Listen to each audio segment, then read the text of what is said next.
Kabeh ana wektune. Déning A.S. Yasman. Aja mbungai yen lagi lungguh kursi. Sak wayah-wayah nampa fi. Yen mlaku langak-langak. Ora bisa mlengak. Senengane ndilat dhuwuran. Ngidak ngisoran. Mengko yen kelepyan.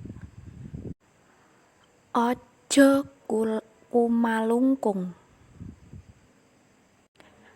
Adol gendong. Yen lagi diugung. Banjur ngempalake aji mumpung. Lali pétung. Mengko yen lingsir keprabon.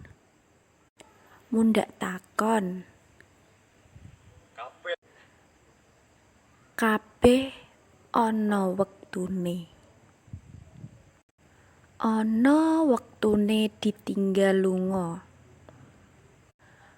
Ana wektune ngumbar esem. Ana wektune nyepaplem. Ana wektune lakak-lakak. Ana wektune diseplak. Mula sing eling lawan waspada supaya ora gelo. Ora percaya? Entenana Titi Kala Mangsa.